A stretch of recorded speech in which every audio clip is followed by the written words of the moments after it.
warahmatullahi wabarakatuh. Selamat pagi anak-anak kelas 5C. Bagaimana kabarnya hari ini? Semoga semuanya dalam keadaan baik dan sehat ya. Sebelum belajar, alangkah baiknya kita berdoa terlebih dahulu. Bismillahirrahmanirrahim. Amin. Baik anak-anak, hari ini kita akan belajar tema 1, subtema 2, pembelajaran ketiga. Silakan anak-anak untuk membuka buku LKS-nya halaman 50 sampai 54 ya.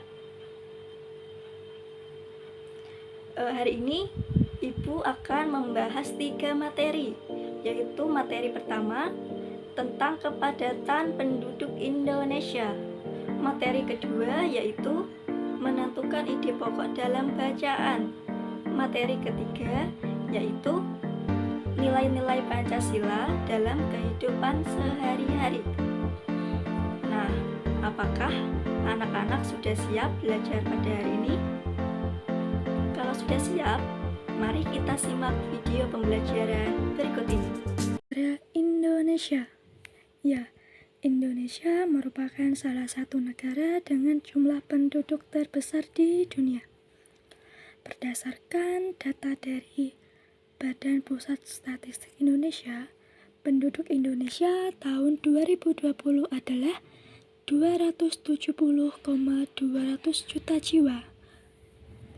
Nah, dari banyaknya pulau, persebaran penduduk di Indonesia ini tidak merata loh. Kira-kira kenapa ya? Nah, sekarang simak baik-baik penjelasan dari Ibu ya. Berdasarkan peta, Pulau Jawa merupakan pulau yang memiliki kepadatan tertinggi, seperti contoh Kalimantan Utara dan Papua Barat, merupakan provinsi yang paling jarang penduduknya. Untuk wilayah Pulau Jawa relatif kecil apabila dibandingkan dengan pulau-pulau lain seperti Kalimantan dan Sumatera. Dengan kondisi tersebut menyebabkan lahan pertanian di Pulau Jawa berubah fungsi menjadi daerah pemukiman penduduk. Di sisi lain, wilayah di luar Jawa belum dimanfaatkan secara maksimal karena kurangnya sumber daya manusia. Kini, pemerintah terus mengupayakan kebijakan untuk mengatasi masalah kependudukan seperti adanya program transmigrasi serta pemerataan lapangan kerja. Nah, penduduk Indonesia terdiri dari berbagai suku bangsa, adat, budaya, ras, dan agama. Nah, pasti kalian pengen tahu kan, suku bangsa mana yang terbesar di Indonesia? Baik, kita akan membahas beberapa suku yang mendiami tiap pulau di Indonesia. Yang pertama ada Pulau Sumatera. Pulau Sumatera memiliki beberapa suku, yaitu yang pertama, suku Batak, suku Minangkabau, suku Aceh, suku Melayu, suku Kerinci, suku Gayo, suku Nias, suku Kubu, suku Komering, dan suku Somendo. Kemudian ada Pulau Jawa. Nah, Pulau Jawa inilah yang merupakan suku terbesar di Indonesia. Suku bangsa yang terdapat di Pulau Jawa yaitu suku Jawa, suku Sunda, suku Betawi, suku Banten, suku Madura, dan suku Tengger. Untuk jumlah penduduk di Pulau Jawa adalah 56,10%. Kemudian ada suku bangsa yang terdapat di Kepulauan Nusa Tenggara atau NTB, antara lain suku Sasak, suku Sumba, dan suku Dawan. dan ada suku bangsa yang terdapat di Kepulauan Maluku dan Papua, antara lain suku Tobelo, suku Dani, suku Asmat, suku Ternate, suku Tidore, dan suku Galela.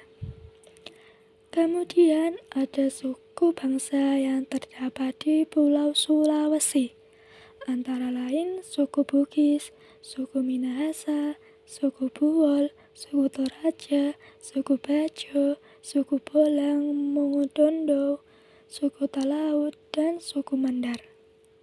Kemudian ada suku yang terdapat di Pulau Kalimantan, yaitu suku Dayak, suku Banjar, suku Melayu, suku Kutai, dan suku Pasir.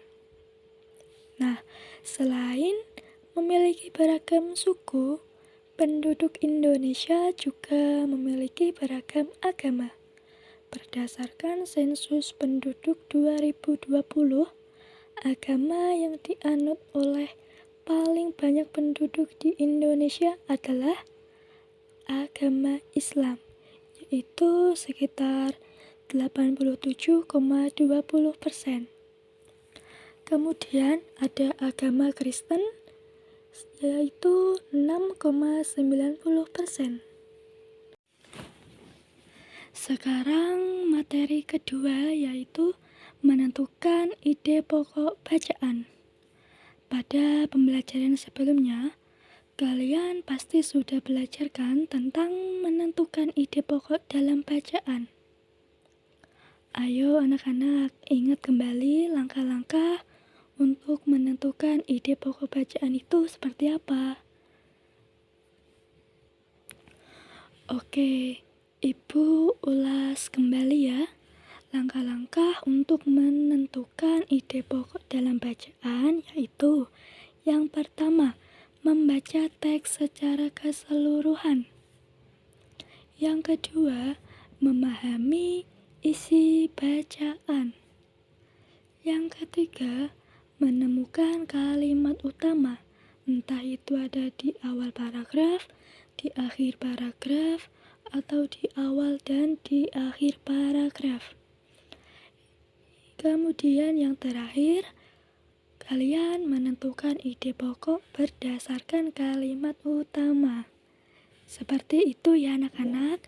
Ibu kira kalian sudah paham ya, karena sudah kita bahas beberapa kali.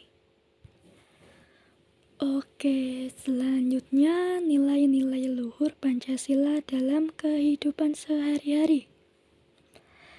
Setiap sila dalam Pancasila tentunya memiliki nilai-nilai luhur yang berbeda satu sama lain. Apa saja sih nilai-nilai sila luhur tersebut? Ayo kita pelajari bersama-sama ya. Oke, yang pertama ada sila pertama yaitu ketuhanan yang Maha Esa. Nilai luhur yang terkandung pada sila tersebut yaitu keyakinan terhadap adanya Tuhan yang Maha Esa dan ketakwaan terhadap Tuhan yang Maha Esa. Yang ketiga, saling menghormati dan toleransi antar pemeluk agama yang berbeda-beda. Yang keempat, kebebasan menjalankan ibadah sesuai dengan agama dan kepercayaannya. Kemudian, sila kedua, kemanusiaan yang adil dan beradab. Nilai luhur yang terkandung pada sila 2 ini yaitu yang pertama, pengakuan terhadap adanya harkat dan martabat manusia. Yang kedua, pengakuan terhadap keberadaan manusia sebagai makhluk yang paling mulia diciptakan Tuhan. Yang ketiga, menjunjung tinggi nilai kemanusiaan dan harus mendapat perlakuan yang adil terhadap sesama manusia.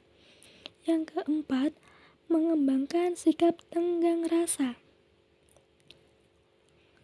Kemudian sila ketiga yaitu Persatuan Indonesia. Nilai luhur yang terkandung pada sila ketiga yaitu yang pertama, menempatkan persatuan, kesatuan, kepentingan, dan keselamatan bangsa dan negara di atas kepentingan pribadi dan golongan. Yang kedua, memiliki rasa cinta tanah air dan bangsa serta rela berkorban untuk kepentingan bangsa dan negara. Yang ketiga, pengakuan terhadap keragaman suku bangsa dan budaya bangsa. Yang keempat yaitu sila kerakyatan yang dipimpin oleh hikmat kebijaksanaan dalam permusyawaratan perwakilan. Nah, untuk nilai luhur yang terkandung pada sila keempat ini adalah yang pertama, kedaulatan negara ada di tangan rakyat. Yang kedua, manusia mempunyai kedudukan, hak, dan kewajiban yang sama. Yang ketiga, musyawarah untuk mencapai mufakat diliputi oleh semangat kekeluargaan. Yang keempat, mengutamakan kepentingan negara dengan masyarakat daripada kepentingan pribadi atau golongan. Yang kelima, mengutamakan musyawarah dalam setiap pengambilan keputusan. Kemudian ada sila kelima, yaitu keadilan sosial bagi seluruh rakyat Indonesia. Nilai luhur yang terkandung pada sila ini yaitu yang pertama, mewujudkan keadilan dalam kehidupan bermasyarakat dan bernegara, terutama meliputi bidang ideologi, politik, ekonomi, sosial, kebudayaan, dan pertahanan keamanan nasional. Yang kedua, keseimbangan antara hak dan kewajiban serta menghormati hak-hak orang lain. Yang ketiga, bersikap adil dan suka memberi pertolongan kepada orang lain. Yang keempat, mengembangkan perbuatan-perbuatan yang terpuji seperti menciptakan suasana kekeluargaan dan kegotong royongan. Yang kelima, cinta akan kemajuan dan pembangunan bangsa baik material dan maupun spiritual. Nah, Pancasila ini menjadi landasan hidup bangsa Indonesia. Maka dari itu, perilaku dan sikap masyarakat haruslah mencerminkan nilai-nilai luhur Pancasila ya. Nah, berikut ada beberapa contoh perilaku yang tidak mencerminkan nilai-nilai Pancasila. Yaitu yang pertama, perilaku yang tidak sesuai dengan nilai-nilai Pancasila di lingkungan sekolah, antara lain tidak mau meminjamkan peralatan sekolah kepada teman, memilih teman yang hanya kaya saja, suka menyontek, suka berkelahi, dan sebagainya. Kemudian ada perilaku yang tidak sesuai dengan nilai-nilai Pancasila di lingkungan rumah, yaitu tidak melaksanakan ibadah sesuai dengan agamanya, tidak mau berbagi makanan dengan anggota keluarga yang lain, memaksakan kehendak kepada anggota keluarga, membantah orang tua, bermalas-malasan, berbohong.